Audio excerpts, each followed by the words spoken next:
Bismillah ar-Rahman ar-Rahim and Assalamu alaikum everyone. Hope you guys are doing great. This is Kokab Manzoor, teacher, trainer and credit counselor, and we are studying economics for A-level.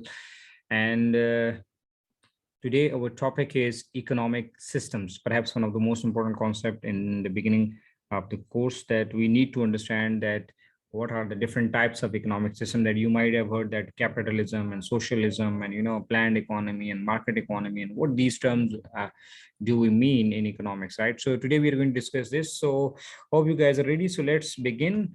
uh, there are many economic systems that do we have in but we are going to discuss three of them which are most common. That one is called as market economy, the second one is called as command or planned economy, and the third one is called as mixed economy, right? So let's discuss them one by one in detail. What do you mean by market economy? Market economy simply means that whenever the decisions in the society about the location and the utilization of resources is to be taken by the private people, the companies, the individuals, or the millions of the households, rather than taken by the government. So, in other words, it means that whenever people are free to choose their consumption or production. So the key point is that they interact as buyer and sellers in the market for goods and services. Like you see, wherever you are living, you're mostly buying or you are producing anything, if so you are doing it by your own choice. So government is not imposing you. Like you are studying A level, so government has not asked you to take admission in A level or A level, I level, sorry, O level or IGSCE or any other course, right? So you have taken this choice, you have taken this decision by your own choice, right? So the economy in which people are free to make these choices and people are free to own the resources, right? So wherever decisions on the price and quantity are made on the basis of demand and supply alone is known as market mechanism, right? So means whenever the demand for something increases, so there are a lot of people that they want to buy and the demand exceeds the supply. So in that it creates a shortage and the prices goes up. So simply it's called as market mechanism. Vice versa, when there is a lot of supply in the market and nobody's buying or there's only few buyers, so there's a surplus stock. So you see that then they have to reduce the prices. So that's why you usually see in the markets 20% off and 50% off and buy one get one free, etc., just to get rid of that stock because there are less number of buyers. So this is called as market mechanism, and market mechanism exists in the you can freely operate in the plant in market economy. So Adam Smith, around 300 years ago, he has used the term invisible hand. Invisible hand means the price system. He said that whenever there's an excess supply or there's a shortage of the supply, automatically the price mechanism will adjust it. So he called that price mechanism or market mechanism as invisible hand, which automatically corrects the markets. So he said that there's no need for government intervention. So you see, a commodity in the short supply with a higher demand attached to it will have higher price and vice versa. So in short, what is market economy? Market economy means when people, firms, individuals, and you can say buyers or the sellers, they are free to interact in the market and they are buying and selling, or they can own the property and all these things, right?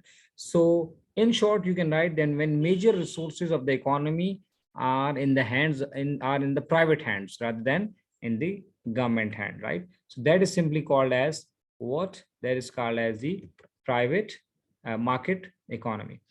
So hence the government has very restricted part to play in it. Like what the government role is then, that's just to have a control on the national defense and act against the monopolies or raise some taxes, etc., and while protecting the rights of the private sector. So you see, these are all the government role is only for regulation and you can say making rules and policies for against on that, right? Whether a trade policy or you can say monetary policy or any other policy. So they are just acting as a regulator and they have very minimum role to play. So all the transactions, all the interactions are taken by the individuals and the firms or the households, right? So it must be clear that the market economy is an ideal condition that does not exist in today's complex globalized economy. So In reality, this economy, the pure market economy does not exist 100%. We can say more likely it is to be a market economy, like you see USA is given as an example, or the UK is given as example of the um, market economy. But pure market economy means when there's an absolute absence of the government role, that does not actually exist. So there are some you can say intervention of the government that takes place. But if in any case, if it happens like previously, like in centuries ago, there was economies, like you said, people used to act freely and they were buying and selling all these things, and there was no government role on it. Just opposite to this system is another system which is called as planned economy. Planned economy means when the government has a central role. You see, in the market economy, the government has almost no role, right, or very minimum role, and that role was only for regulating the market. Here, there is a central role of the government in making all the decisions. What kind of decisions? What to produce and how to produce and for whom to produce, that we discussed in the last lecture, right? These three fundamental questions that all the economies have to address. So the government is a central authority to make the decisions. Like government owns the major resources. Government decide how many doctors we have to produce, how many engineers we have to produce, how much crops we need to produce, and how much you can say surgical goods or the leather goods we have to produce, and how much high-tech goods we have to produce. So all the decisions are taken by the government. So it is called as centralization. So means government means from, we can say from national level to provincial level, all the governments. So there's a little decentralization, but we again, the government at upper level and lower level, they controls whether it's a national level or at a provincial level or state level, right? So the government determines the collective preference of consumer and manufacturing. That is the key sentence, right? So government is the one who decides that what manufacturer will produce and what consumer will consume, right?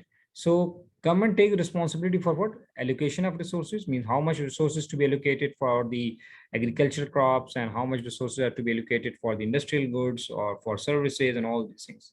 So determination of production targets for all the sectors, like they are the one who decides that that this sector will produce this much and this sector will produce this much, right?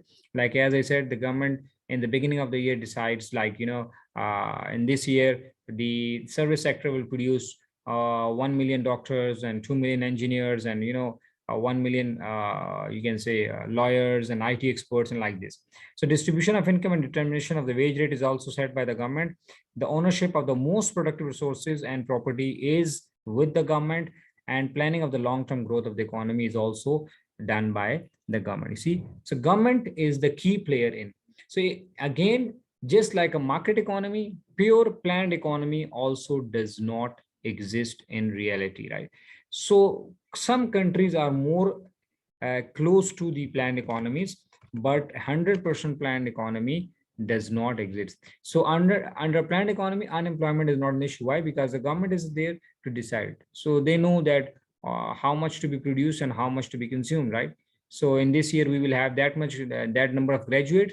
So accordingly, they are just creating the factories or the other production units so that these employed, these graduates or the you can say can be accommodated in that, in those industrial units, right? So Karl Marx is considered to be the originator and the propagator of this system, and but he criticized the market economy as an exploitative system, because in that market economy he thought that that system, the market economy, is making rich richer and poor poorer. So he just gave this system, introduced this system, and he wrote the book Das Capital, and then later on many others also contributed in it. But apparently it was very attractive, but again it was not practical. So that is why we do not see pure planned economies. You say planned economies, economies in its pure sense, purest form does not exist and only exist in the theory. So somehow you see North Korea, Venezuela, Cuba and Eritrea, etc., are the countries which are close to this system, but they are also not 100%, or you can say the pure planned economy. So in nutshell, neither pure market economy nor the pure planned economy do exist in reality. So what exists in reality? We have the mixed economic system. So as the name indicates, it involves both private and public sectors in the process of resource allocation. So mixed economic system means what? Which contains both the elements of planned and market economy.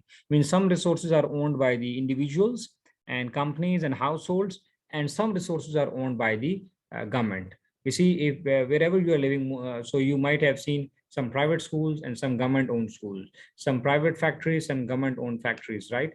And some, you can say, land is owned by the government, and some portion of the land is owned by the individuals and corporations as well. Similarly, we have government departments and we have private sectors as well. Some government companies and state-owned companies and private ownership as well. So you see, that is called as a mixed economic system. So private ownership of productive resources operates alongside with the public ownership in many mixed economies. So although there is increasing trend of privatization, like if we talk about the Pakistan, so in 70s, we have a lot of government-owned, state-owned companies, but later on, the governments have privatized many state-owned organizations, and now they are in the hands of privates. So now we have mostly private banks. We do have some national banks, on state-owned banks, but mostly the government banks are owned by the private. Similarly, the companies, the schools and colleges and universities and other factories and all the production units, right?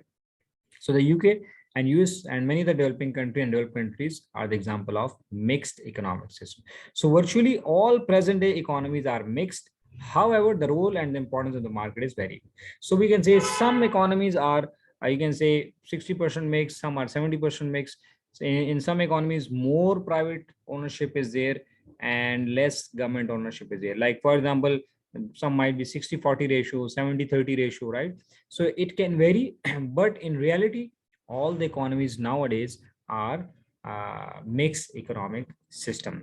So planned economy, market economies, there's absence of the government intervention, while on the other hand, planned economies, there's a central control of the government for production on allocation of resources and other things, while these two are the two extreme cases which does not exist.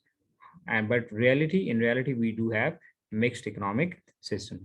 So hope you got the concept. Here, I just want to tell you that if someone have some problem with the English language, so we do have a lot of videos in Urdu as well, or Urdu or Hindi. You can watch those videos in economics. So here simply we'll just log on to my YouTube channel.